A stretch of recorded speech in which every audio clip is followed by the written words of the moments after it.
welcome to Wednesday Debate Live with Taghreed Hussein here on Nile TV International. Tonight we'll be talking about a glamorous moment and a new horizon of peace rising from Sharm el-Sheikh, Egypt, in a moment that is going actually to be remembered as a turning point in modern Middle East history. The world leaders had gathered in Egypt, Sharm el-Sheikh, the city of peace, in order to witness the signing of the long-awaited peace agreement and putting an end to years of bloodshed in Gaza. This summit, led by President Abdel Fattah al-Sisi and U.S. President Donald Trump, had signaled not only just the silencing of guns in Gaza, but also it's the rebirth of hope, the rebirth of tranquility, and a new chapter in Gaza, and cooperation also across the region and the entire world in order to put an end to this conflict. Sharm el-Sheikh Peace Summit is marking the dawn of a new era. It's a symbol of how diplomacy, when it is rooted in determination and also guided by moral strength, can definitely reshape history. U.S. President Trump called this important event a monumental step towards a brighter Middle East future. And it is wisely said, and he lauded President al-Sisi as a man of vision and courage, whose steady and wise leadership have made peace possible. Well, tonight with our distinctive guest, Professor Dr. Noha Bakr, Professor of Political Science, we'll be tackling together and going through more about the Sharm el-Sheikh Peace Summit, the outcome of this summit, also what is read between the headlines and the new dawn of peace and reconstruction in Gaza. Professor Noha, thank you so much for coming. It's a pleasure to be with you, Taghreed, a pleasure to be on the daily debate. Thank you for hosting me. Thank you so much for coming and always adding to the show, Professor Noha. Before delving into this important file, let's first have a look at the main story of the day, as His Excellency President al-Sisi and Sudan's Al-Burhan are reaffirming together unbreakable ties, reaffirming Egypt's pivotal role as a cornerstone of stability and dialogue in Africa. President Abdel Fattah al-Sisi received General Abdel Fattah al-Burhan, the head of Sudan's Transitional Sovereignty Council, at Al-Ittihadiyya Palace. The meeting, attended by Egyptian and Sudanese officials, had underscored the enduring fraternal bonds between Cairo and Khartoum. President al-Sisi praised the historic depth of Egyptian-Sudanese relations and the growing cooperation across political, security and developmental fields. Discussions also focused on the evolving situation in Sudan and international as well as regional efforts in order to end the conflict and to restore stability. The President reaffirmed Egypt's unwavering stance supporting Sudan's unity, sovereignty and territorial integrity, while rejecting any attempt to fragment its national cohesion or establish parallel governance structures. General Al-Burhan expressed deep appreciation for Egypt's consistent support, describing President al-Sisi's efforts as a genuine reflection of shared brotherhood and a stabilizing force amid Sudan's crisis. Both leaders also reviewed the forthcoming quartet mechanism meeting in Washington, expressing hope that it will yield concrete progress towards peace. On Nile issues, they rejected unilateral measures on the Blue Nile, emphasizing coordinated action to safeguard shared water rights and regional interests.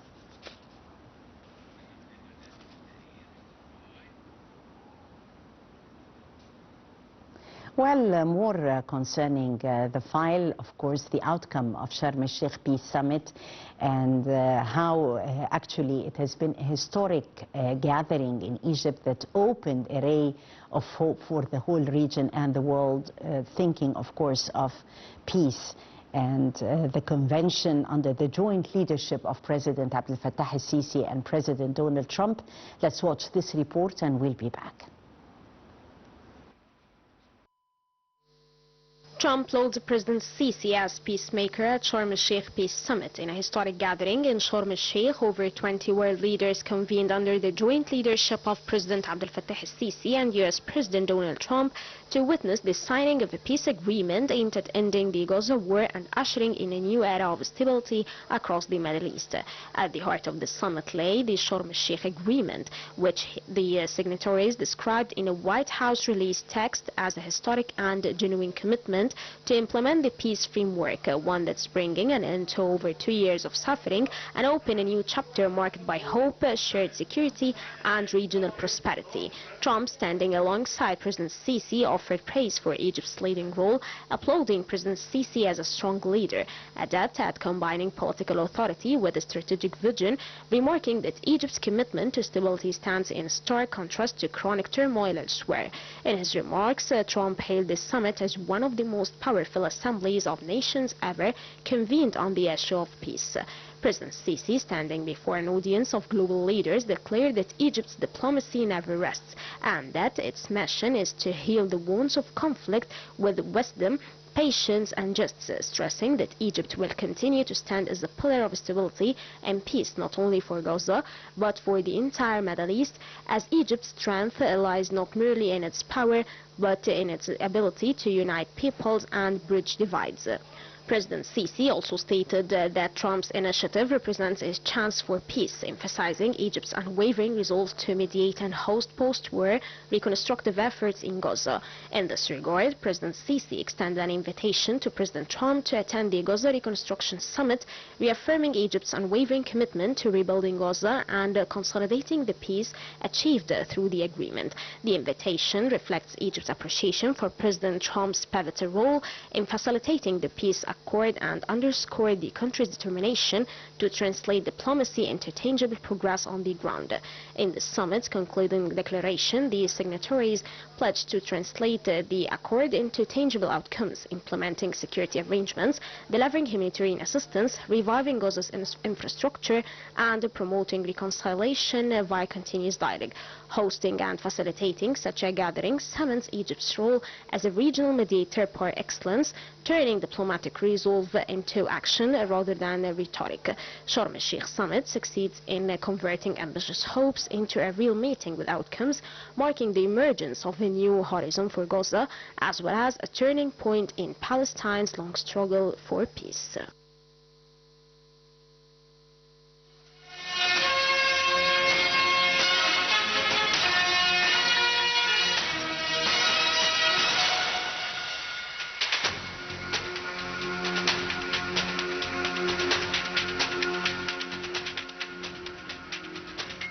Welcome back, and starting off with a very important meeting earlier in the day, as His Excellency President Sisi met with Sudan's President of the Transitional Council Al-Burhan, and Egypt positioning itself, Dr. Noha, as the cornerstone of stability and the voice of Africa in the region.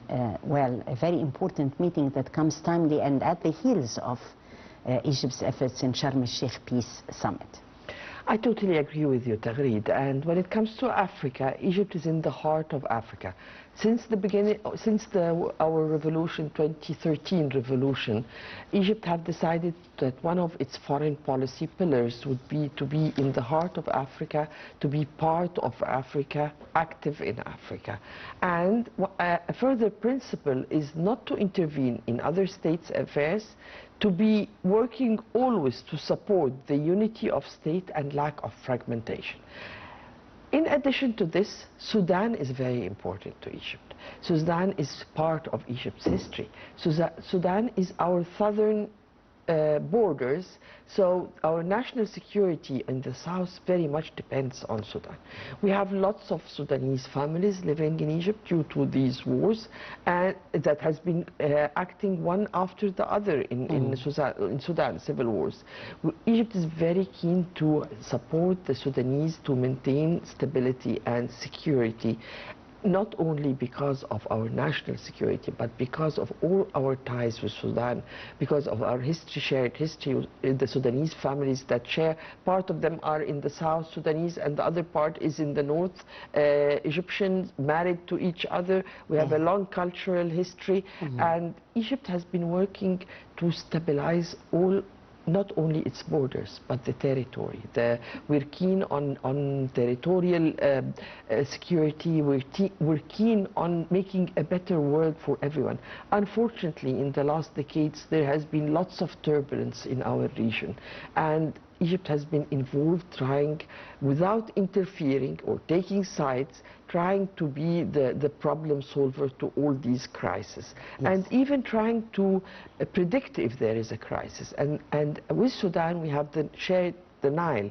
And President Sisi has been very firm recently in his statement about, there is a fact that states have the right to develop themselves and the right for development, but this doesn't mean affecting negatively other states. And we've seen recently the Renaissance Dam negative effect on part of Sudan and part of Egypt, as some of the villages have been flooded due to the functionality of the Renaissance Dam, where there was no real environmental studies during this constructing the dam.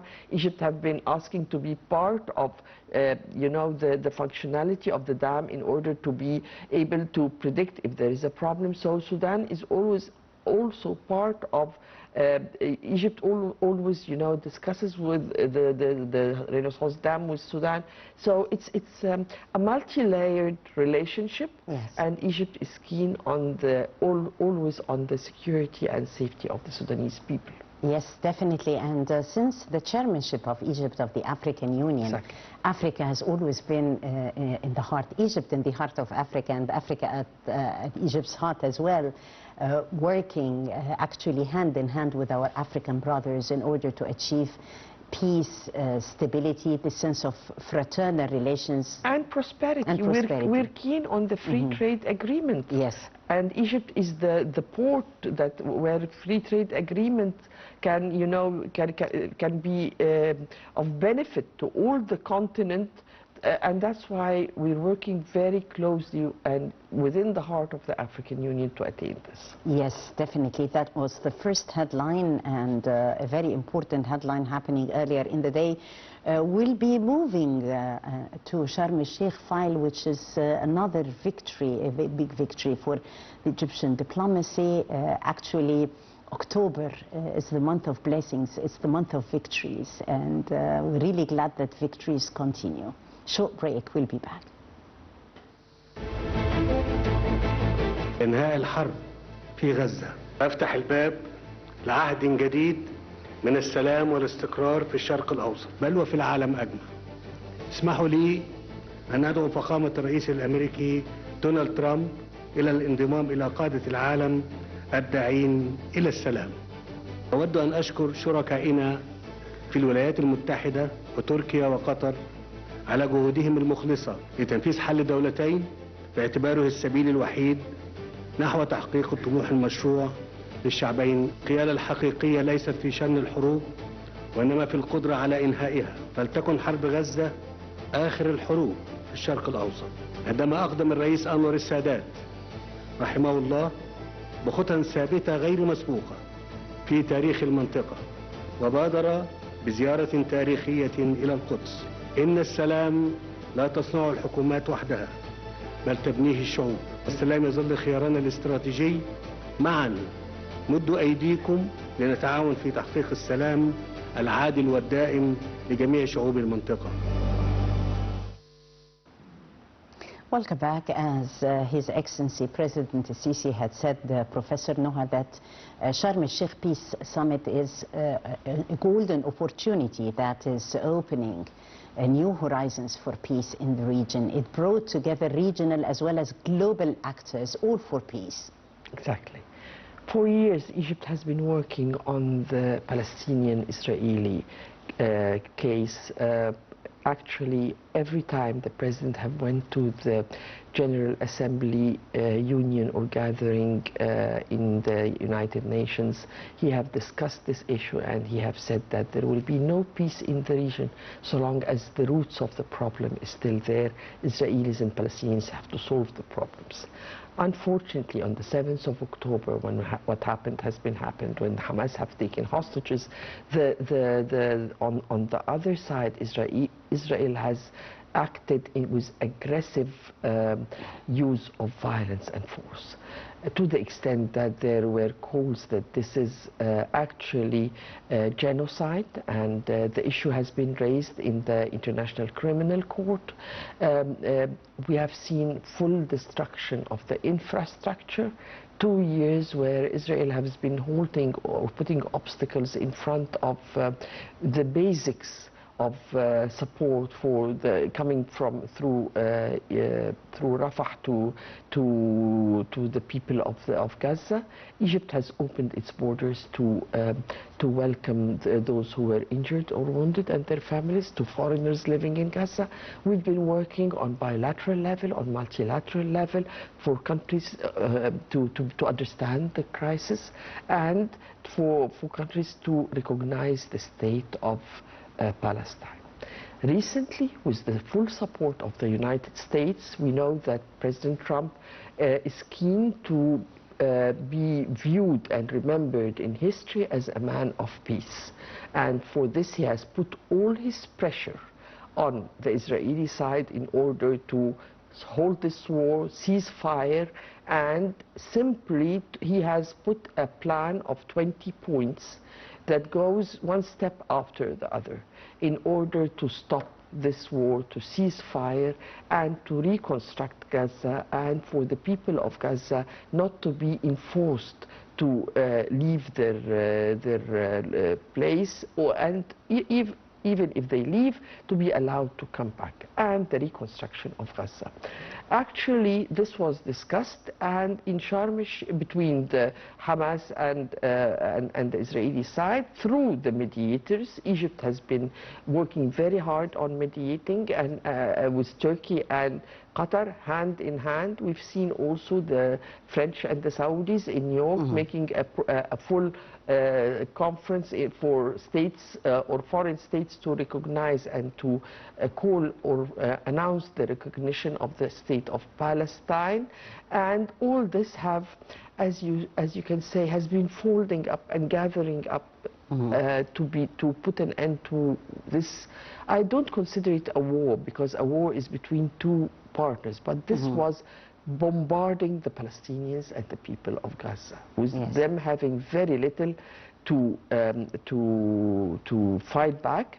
And actually, these were civilians who did not commit the 7th of October kidnapping of hostages. We're, of course, everyone is against kidnapping of hostages, the Israeli hostages. The first step, it was said that today Trump has announced that it has been finished and we're moving to the second step.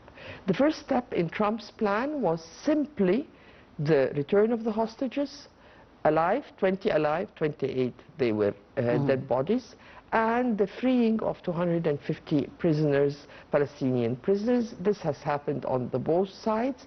Also, within this plan, there is a return for allowing the Palestinians or people of Gaza to return back to their homes, those who were displaced, and also Israel going back 30% on the land it has acquired in Gaza.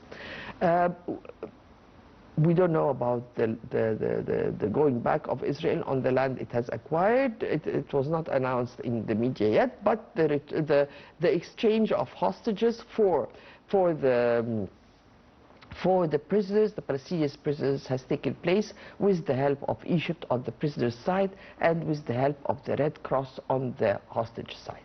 Now we move to the step number 2 in the plan of that was announced and that was accepted by the Palestinians and Israelis. Yes. Now we move to the second step, where there will be demilitarization of Hamas, yes, and safe haven for the main figures, and going back or leaving 55% of the land that Israel has acquired. Yes. We have to, this is a very critical time juncture, and it's a very critical step to be taken. Egypt will continue to be there for the support for this to be fulfilled.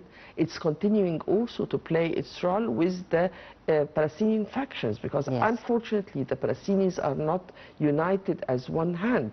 So we have to keep them united, because there are other steps that, or there are other issues that need to be followed, which is the reconstruction, the state of the making a ruling group to rule Gaza from the technocrats, yes, in addition to training the police. yes. From the times of crises to a ray of hope that has been there after the Sharm el-Sheikh peace summit, bolstering Egypt as a trusted mediator, and at the same time bolstering Egypt's regional role and Egypt's triumph diplomatically.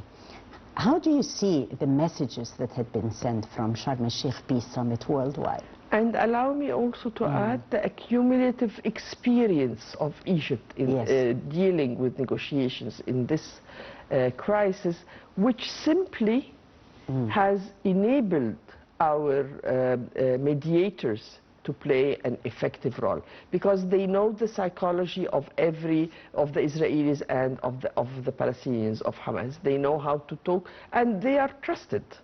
And they have been transparent from day one. So simply this helped Egypt to bring everyone together.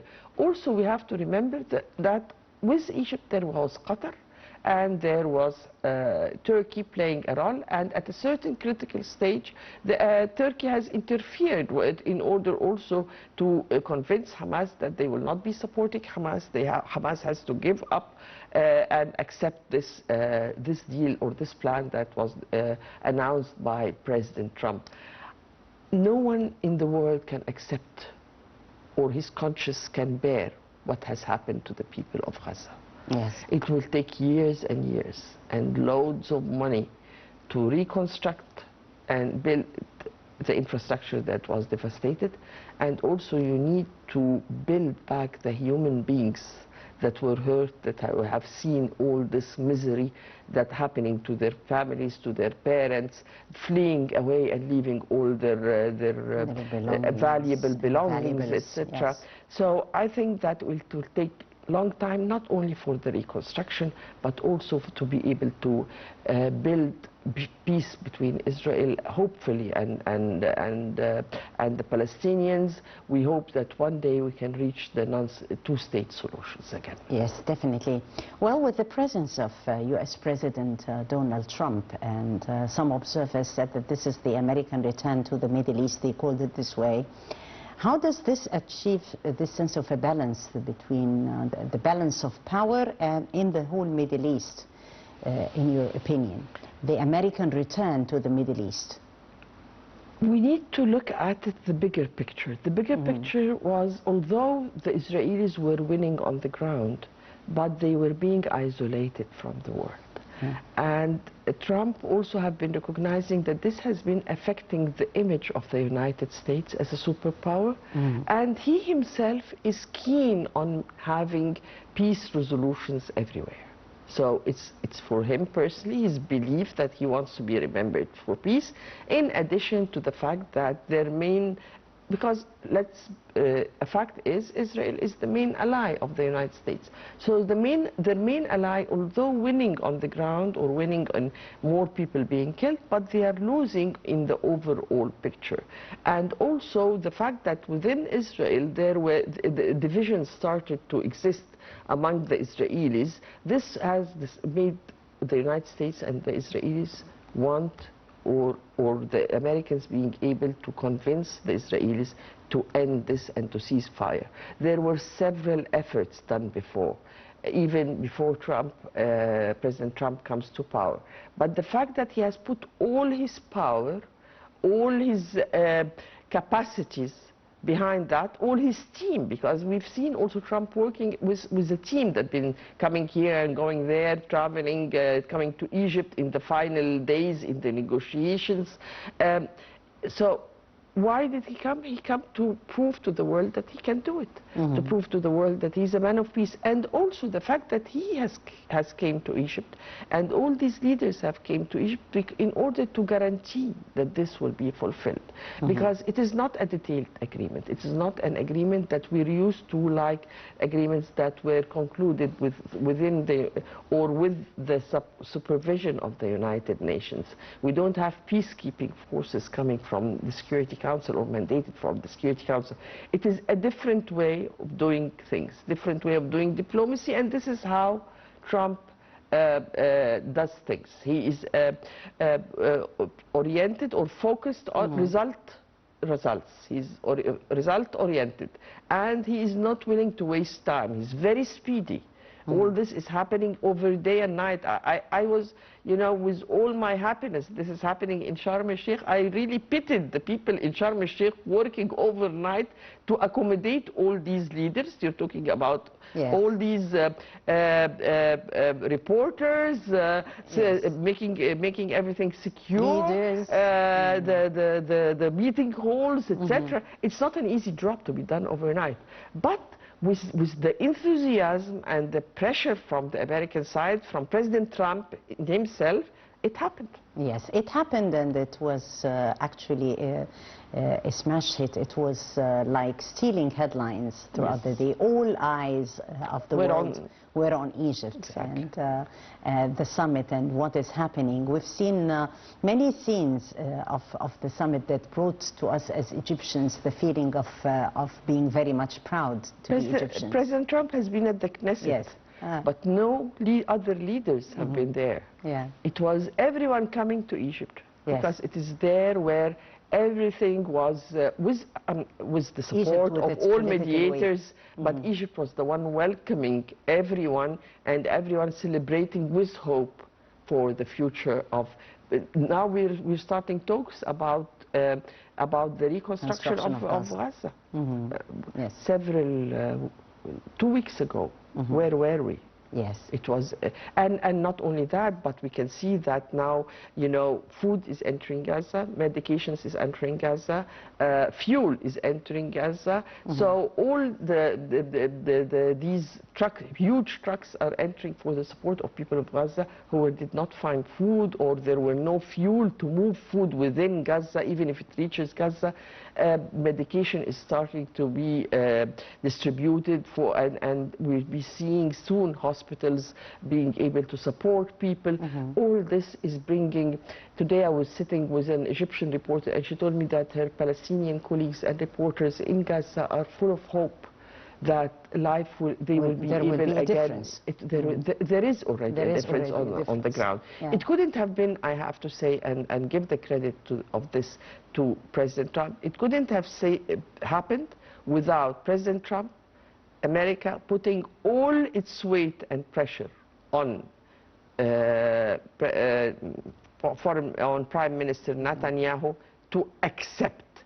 And also we have to give the credit to Egypt and also to mediators, Qatar and Turkey, to work for their ability to work speedily and as a team. Because quite often nations would be, you know, everyone wants to take the limelight. No, but they were working hand in hand as a team, everyone doing his part till we were able to reach. Yes, it was a success as a team, definitely. Egypt's moral and political will and weight was, of course, manifested. A powerful diplomatic signal to the whole world. Powerful and also how would you say, professional. You have to be very powerful, very professional, and also the security agencies have been playing a role in convincing both sides, in drawing the borders, in saying what will be done, in securing with the Red Cross the hostages being back and securing the prisoners being back. Yes, the atmosphere, Dr. Noha, inside the summit itself, the side conversations, the vibes, they did send all the leaders as united this sense of hope to the world. You had most of the 5 permanent members of the Security Council. Yeah. You had the Secretary General of the United Nations, European countries, powerful countries, Arab countries mostly came, or at least were represented. Now there was sort of a feeling of a relief, but this doesn't mean that we're not worried. This is a very fragile peace. We have to, Egypt and all the mediators are continuing to work, I'm sure, day and night, to make sure that we move from one step to the other smoothly, to halt any miscalculations or aggressive actions here and there in order to maintain this peace. So it didn't end yet. Yes, Egypt's commitment to peace building everywhere in the world, not only in Gaza. And also to peacekeeping, by the way. Do you know, and also females. You know that we have now 200 Egyptian women, females, in the in the United Nations. I'm very proud of them in the United Nations peacekeeping forces. So we have our Egyptian female diplomats. They are now enriching the diplomacy. We have our female ministers. So we should all salute them, because they are also part of this success. Women who has been there on the table. Yes, definitely. The president's steadfast opposition of the displacement, he was against, in opposition to this displacement plans, the consistent call for the importance to revive peace efforts has been from day one. Because simply if Egypt have allowed this forced displacement, not only does it affect our national security, but the Palestinian issue or story would be no longer on the agenda. Yes. Because simply the Palestinians will be moved or pushed to move to Egypt, because simply they do not have food, they do not have security, they do not have medication, they are pushed to the border, so they have no other solution. This is not voluntarily. We were very much against this. Egypt, not only the president, it was the president and the Egyptian people, because we're keen on our national security, and this is our borders, and we are a state that has sovereignty that needs to be respected, and also we are keen that one day we can support our Palestinians, brothers and sisters, to solve the Palestinian crisis, and there will be a state of Palestine. Yes, we can see here excerpts of President Trump's speech, and we definitely notice also the body language. Of course, President Donald Trump had saluted Egypt's vision and described His Excellency President Sisi as very courageous and a man with a vision. It is actually, the summit as a whole is branding Egypt globally, isn't it? It is. It is branding Egypt globally, but I think that the world now recognizes that Egypt is working with wisdom in its diplomacy. We are not to be, pushed into fights we don't want to enter. We will never go to a war except if there is no other diplomatic and political solutions. We are a country of peace, and that's why so far also when it comes to our own water security, we've been handling the Renaissance Dam very peacefully, diplomatically, and with clear vision. And I'd like to say also that it was after President Trump came to Egypt, although Egypt 2 days before our president have said a statement about the Nile and not accepting that our water security is affected, we received a statement or a feedback from Ethiopia saying that they are willing to negotiate. Yes. So we hope that also this would be solved. Yes. And the United States have announced that they are willing, Mr. Trump said that they are willing to mediate. Yes. More than one victory, actually, and as I said, the month of October is a blessed month and continues with victory. Speaking of human dimensions, it brings us, of course, to the good news regarding Egypt's election to the United Nations Human Rights Council for the year 2026 to 2028 term, and this is actually a great victory again for Egypt, which is very symbolic and significant. From the eyes of a member of the National Council for Human Rights, how do you see this victory? As you mentioned, I'm honored to be a member of the National Council of Human Rights in Egypt, and I see it that, well, we have professional diplomats that were able to convince worldwide that we are capable of playing a role in the Human Rights Council in the United Nations. What's the Human Rights Council in the United Nations? The Human Rights Council in the United Nations has been established in 2006 to replace the Human Rights Committee. It was found that the Human Rights Committee has been having members that are not effective, and they themselves, they do not respect human rights. Okay, we have the council from 2006. Now, the council consists of 47 members. These members are elected by the members of the General Assembly, the 193 members. Egypt have received 172 votes, which is not only a majority, but a huge majority. Egypt will be, for their term, for the coming 3 years, one of the 47 countries that simply monitor human rights and empower human rights worldwide when it comes to social, economic, political, cultural, civil rights, and also dealing with crises when they exist, and being part of the yearly reports that countries submit worldwide about human rights.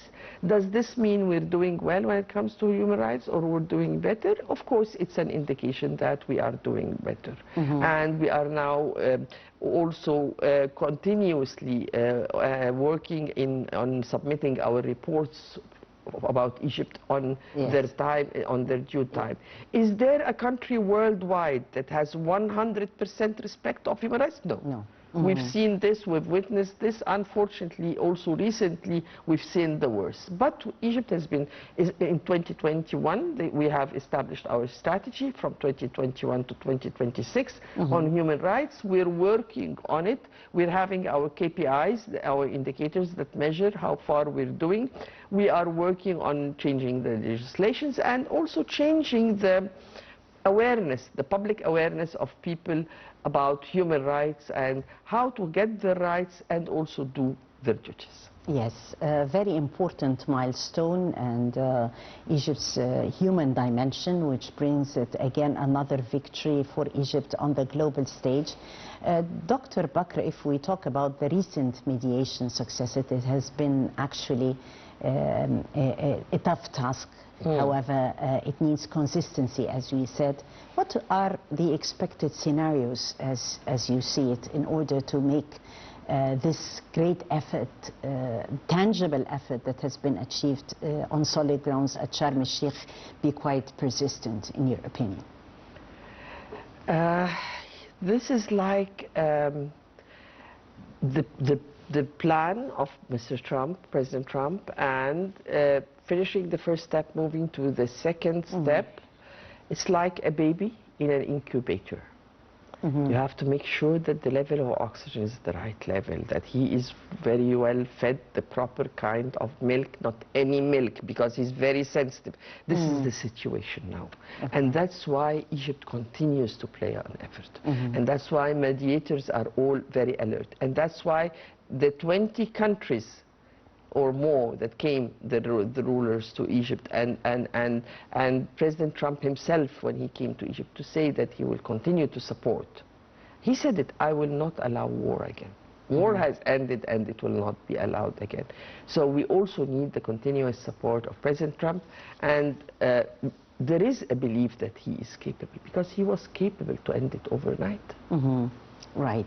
The Gaza conflict actually, Dr. Noha, left scars, not only deep scars on a nation, but also on generations to come.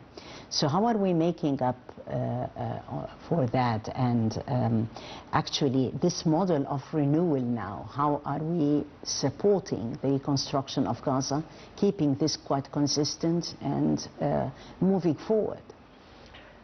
We need to, when we're talking about construction and rebuilding, it's part of it is in the infrastructure, a big part, big cost, big finance that needs, and it's not clear yet because the plan is very, not ambiguous, but it's headlines.